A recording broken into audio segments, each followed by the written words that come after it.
안녕하세요 여러분. 오늘 제가 전해드릴 내용은 정말 충격 그 자체입니다. 리플 투자자라면 반드시 끝까지 들어보셔야 할 내용입니다. 숨겨져 있던 진실들이 드디어 수면 위로 올라왔거든요. 2025년 8월 리플이 SEC 소송에서 승리했다는 뉴스가 터졌죠. 리플 커뮤니티는 환호했고 가격은 급등했습니다. 드디어 우리 시대가 왔다. 이제 달나라다. 모든 사람들이 축배를 들고 있을 때 누군가는 조용히 매도 버튼을 누르고 있었습니다. 온체인 데이터가 폭로한 충격적인 사실, 리플 공동 창업자 크리스 라센이 소송 승리 직후 대량 매도를 감행했던 거죠. 이것은 우연이 아니었습니다.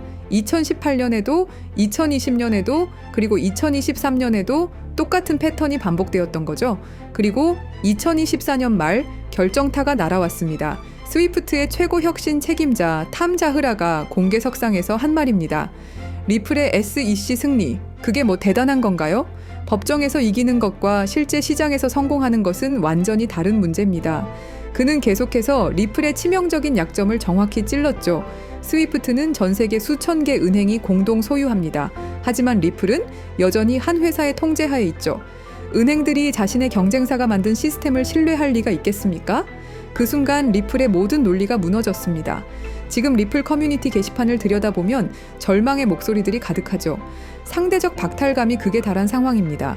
일부 유튜버들과 인플루언서들은 여전히 이런 말을 하죠.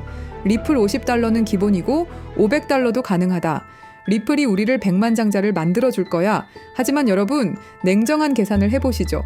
리플이 $50가 되려면 시가총액 3조 달러입니다. 지금 비트코인보다 큰 규모죠. $500가 되면 29조 달러입니다. 전 세계 금 시총보다 크죠. 한 시장 분석가는 이렇게 말했습니다. 이건 마치 우리 동네 편의점이 삼성전자보다 가치 있다고 주장하는 것과 같습니다.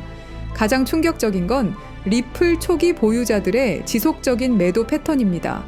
데이터가 보여주는 잔혹한 현실을 보시면 2018년 고점 크리스 라센 대량 매도, 2021년 상승 또다시 창업자들 매도, 2025년 SEC 승리, 여전히 계속되는 매도, 그들은 언제나 일반 투자자들보다 한 발 앞서 빠져나갔습니다. 리플 투자자 여러분, 이제 환상에서 깨어날 시간입니다. 여러분은 언제까지 기다릴 수 있습니까? 여러분의 소중한 자산을 계속 위험에 노출시킬 수 있습니까? 리플은 지금 미국 시장에서 조금씩 멀어져 가고 있습니다. 두바이 정부와 협업해서 아랍 전체 결제 라이센스를 획득했고 이제는 중동 시장 전체를 노리고 있죠. 그뿐일까요? 일본 시장에서는 SBI 그룹으로부터 14조 원 규모의 투자를 받으면서 아시아 전역으로 리플 서비스를 확대하고 있습니다. 뉴스에서는 호재로 다루고 있지만 사실 리플은 미국에서 점점 힘을 잃어가고 있다는 의미이기도 합니다. 오늘 들려드릴 이야기는 리플 홀더들에게는 다소 충격적일 수도 있습니다. 하지만 꼭 알아야 할 진실이죠. 지금부터 그 이야기를 시작하겠습니다. 2011년 세상에 공개된 리플의 백서, 그 백서를 쓴 인물 바로 아서 브리토입니다.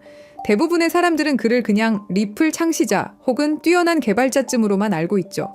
하지만 그의 진짜 정체를 알게 되면 아마 소름이 끼칠지도 모릅니다. 아서 브리토는 철저히 베일에 쌓인 인물입니다. 리플의 공동 창립자이자 핵심 개발자였지만 그의 얼굴을 본 사람조차 거의 없습니다. 지금도 연락이 닿는 건 극소수 리플의 초기 개발팀 정도라고 알려져 있죠. 그런데 여기서부터 이야기는 이상하게 흘러갑니다. 브리토는 과거 미국 국방부 산하 첨단기술연구소인 다르파와 협력했고 심지어 NSA, 미국 국가안보국의 자문위원으로도 활동한 경력이 있다는 겁니다.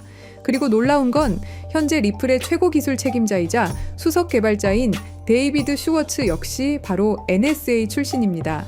NSA가 어떤 곳인가요? 2013년 내부 고발자 에드워드 스노든이 세상에 폭로한 그 이름, 미국 전역을 대상으로 불법 감청과 감시를 벌이던 그야말로 딥스테이트의 핵심 정보기관으로 지목된 바로 그 조직입니다. 여기서 우리가 주목해야 할 건 이건 더 이상 단순한 개발자의 경력이 아니라는 겁니다.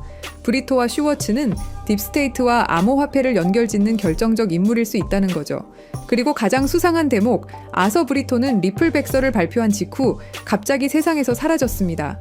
완전히 말 그대로 증발해버린 겁니다. 왜일까요? 답은 의외로 간단할 수 있습니다. 임무 완료.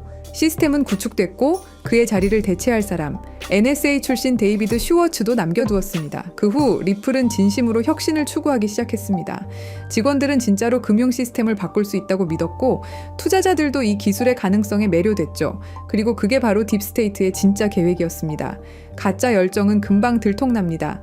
하지만 진짜 열정으로 만든 기술은 완벽한 도구가 됩니다. 의심할 수 없게 되니까요. 리플이 성공할수록, 더 많은 은행들이 채택할수록, 더 많은 사람들이 신뢰할수록 그들의 계획은 조용히 그러나 치밀하게 완성되어 가고 있었던 겁니다.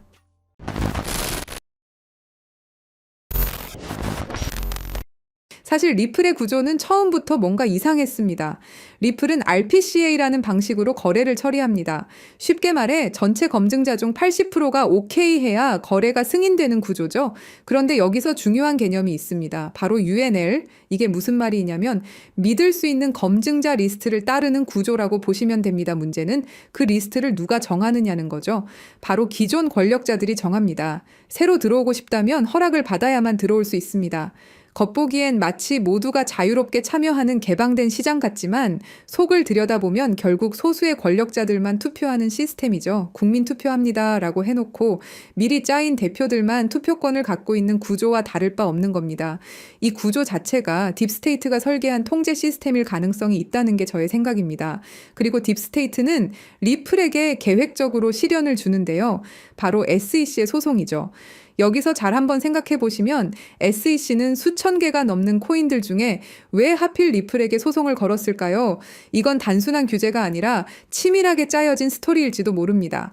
리플은 정부와 맞서 싸우는 암호화폐다라는 이미지를 심어주는 거죠. 그래야 사람들에게 리플은 정부와 싸우는 코인이다라는 이미지를 심을 수 있으니까요. 그리고 여러분도 아시다시피 리플의 승리로 인해서 정부를 이긴 영웅처럼 포장되죠. 그렇다면 딥스테이트는 이 모든 시나리오를 어떤 힘이 있길래 가능하게 할 수 있었던 걸까요?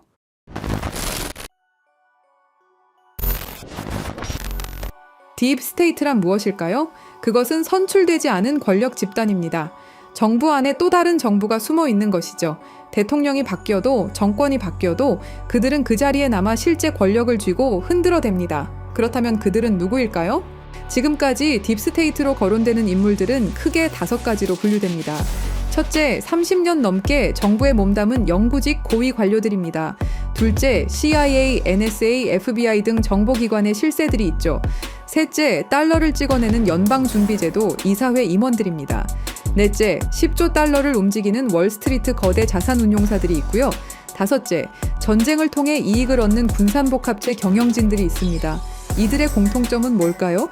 정권이 바뀌어도 자리를 지키며 진짜 게임을 조종한다는 것입니다. 트럼프가 와도 바이든이 와도 다시 트럼프가 와도 그들은 여전히 그 자리에 있습니다. 그리고 지금 그들의 목표는 현금을 완전히 없애고 모든 거래를 추적 가능한 디지털 화폐로 바꾸는 것입니다.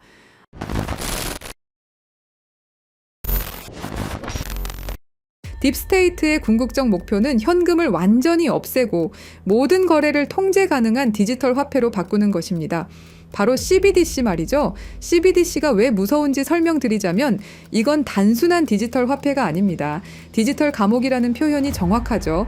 모든 거래가 실시간으로 추적되고 정부가 마음대로 통제할 수 있습니다. 가장 무서운 건 프로그래머블 머니 기능입니다. 정부가 우리 돈에 직접 규칙을 심을 수 있다는 뜻인데요. 한국은행에서 실제로 공개한 예시를 보시면 CBDC를 사용할 경우 자녀 용돈 10만 원 중 2만 원은 오락비, 3만 원은 식비, 5만 원은 도서비로만 사용 가능하게 설정할 수 있다고 설명하죠. 예시는 부모가 자식에게 하는 거라고 하지만 이걸 국가와 국민으로 바꿔보면 어떨까요? 정부가 우리의 돈 사용처를 직접 정할 수도 있다라는 거죠. 일본 제품 사지 마라, 특정 지역에서만 써라, 3개월 후에는 자동으로 없어진다 같은 기능이 가능하다라는 겁니다. 상상만 해도 끔찍하죠. 그런데 이게 이미 현실이 된 곳이 있습니다. 바로 중국이죠. 중국의 사회 신용 시스템은 10억 대의 CCTV로 실시간 감시하면서 구매 내역 하나하나로 점수를 매깁니다. 담배 사면 감점, 기저귀 사면 가점.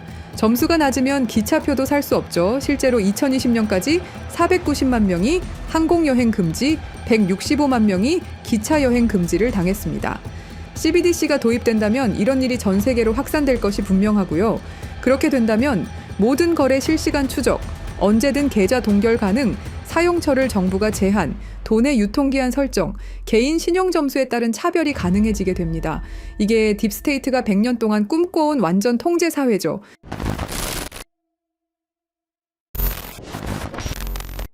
하지만 예상치 못한 변수가 나타났습니다. 미국의 대통령이죠.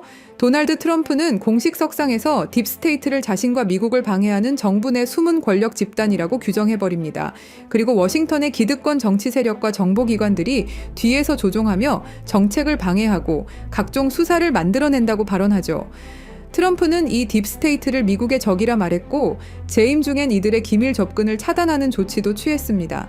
딥스테이트를 청산해야 할 내부의 적으로 보고 있고 반드시 제거하겠다고 다짐했었죠. 그러면서 트럼프가 CBDC를 제외시키고 선택한 게 바로 스테이블 코인입니다. 트럼프 대통령은 달러 기반 스테이블 코인은 달러의 지배력을 더욱 강화하는 데 기여할 것이라고 강조했습니다. 그리고 2025년 7월 18일 트럼프 대통령이 지니어스 법에 서명하면서 스테이블 코인의 법적 기반이 완성되었습니다. 이건 딥스테이트의 CBDC 계획에 대한 직접적인 도전장이었죠. 이제 두 시스템이 정면으로 충돌하고 있습니다.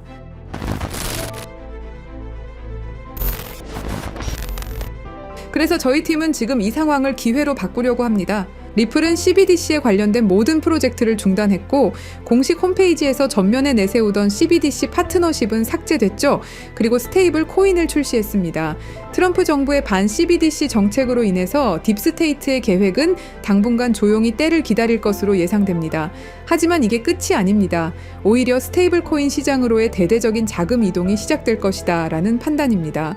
크립토 퀀트에 따르면 달러 기반 스테이블 코인 시장은 지난 1년간 46% 성장했고 세계 최대 스테이블 코인 발행사 테더는 작년에만 130억 달러, 한화로 19조 원의 순이익을 기록했습니다. 그리고 글로벌 투자은행 번스타인은 스테이블 코인 시장이 내년까지 5천억 달러에 도달할 것으로 전망했죠. 이건 지금 시장 대비 4배 이상의 성장을 의미합니다. 그렇다면 스테이블 코인 급성장 시 최대 수혜주는 어떻게 될까요? 여기서 핵심은 스테이블 코인이 폭발적으로 성장할 때 그 생태계를 뒷받침하는 다양한 인프라들이 함께 급등할 것이라는 점입니다. 주목해야 할 플레이어들은 정해져 있습니다. 직접적으로 보자면 서클, 테더, 월드리버티 파이낸셜이 있겠죠. 하지만 투자자 입장에서는 다른 관점을 생각해 봐야 됩니다. 인프라 생태계, 여기가 진짜 핵심이라고 할 수 있습니다. 스테이블 코인 거래량이 폭발하게 되면 뒷받침할 다양한 블록체인 생태계에 대한 수요가 기하급수적으로 증가할 겁니다. 현재 주류 체인들로는 절대 감당할 수 없는 수준의 거래량이 몰려오겠죠. 그때 필요로 하는 블록체인 기술은 고성능 레이어 1, 블록체인을 통한 대용량 거래 처리 능력, 레이어 2, 사이드체인 같은 확장 솔루션, 분산형 거래소 프로토콜, 디파이 네트워크, 브릿지 프로토콜 등이 있습니다. 느낌이 오셨나요? 우리는 이 흐름으로 최대 수혜를 받을 수 있는 프로젝트에 투자를 해야 됩니다. 이 중에서도 특히 주목해야 할 프로젝트가 바로 입니다. 이 코인은 지금 어떤 상호 운용성 제공업체보다도 더 많은 블록체인을 연결하고 있고 그 격차는 계속 벌어지고 있습니다. 서클과 같은 주요 기업들과의 파트너십을 통해 USDC와 EURS의 크로스체인 전송을 이미 지원하고 있죠. 파이어블락의 데이터에 따르면 2024년 스테이블 코인은 플랫폼 거래량의 거의 절반을 차지했으며 전 세계 USDC와 USDT 거래량의 상당량이 이미 이 코인을 통해 라우팅되고 있습니다. 이 코인은 30개 이상의 주요 메이저 네트워크를 연결하고 연결된 체인의 수정이 필요 없다는 큰 장점이 있습니다. 전 세계 굵직한 은행 금융기관들과 파트너십은 당연한 이야기죠. 글로벌 블록체인 상호 운용성 시장은 연간 25%에서 30% 성장하여 2030년까지 수십억 달러 규모에 달할 것으로 예상됩니다. 스콧 베센트 재무장관이 공식적으로 언급한 수조 달러 규모의 미국 국채 수요는 스테이블 코인 담보로 들어갈 국채 수요를 의미합니다. 이건 단순한 예측이 아닌 미국 정부의 공식 계획이며 스테이블 코인 시장의 기하급수적 성장을 의미합니다. 결국 이것은 단순한 투자 기회를 넘어서 우리가 어떤 미래에 베팅할 것인가의 문제입니다. 딥스테이트의 완전 통제 시스템은 트럼프로 인해 긴 휴식기에 들어갈 겁니다. 스테이블 코인이 CBDC를 완전히 대체하는 시나리오에서 그 막대한 생태계를 구성하는 핵심 인프라 프로젝트들이 상상을 초월하는 성장을 보일 것은 분명하죠. 스테이블 코인 생태계의 폭발적 성장과 함께 이 코인이 어떤 역할을 할지 함께 지켜보면 좋겠습니다. 그래서 이 중요한 정보를 구독자 여러분께 공유해 드리려고 하는데요. 공유 드리기 전에 아직도 안 누르셨다면 구독과 좋아요로 저희 채널에 힘을 더해 주시길 부탁드리겠습니다. CBDC는 통제사회로 가는 지름길이고 개인의 금융 자유를 제한하는 프로젝트입니다. 우리는 어떻게든 막아내야 합니다. 그렇다면 우리 개인들이 할 수 있는 일은 뭘까요? 스테이블 코인 시장의 발전에 관심을 갖고 신중하게 참여하는 것입니다. 댓글에 기회라고 남겨주시고 010-3378-6658로 기회라고 문자 보내주시는 분들에 한해서 구독자분인 거 확인하고 이 코인의 정보 한 분도 빠짐없이 공유 드리도록 하겠습니다. 010-3378-6658로 기회라고 단 두 글자 보내주시면 됩니다. 끝까지 시청해 주셔서 감사합니다.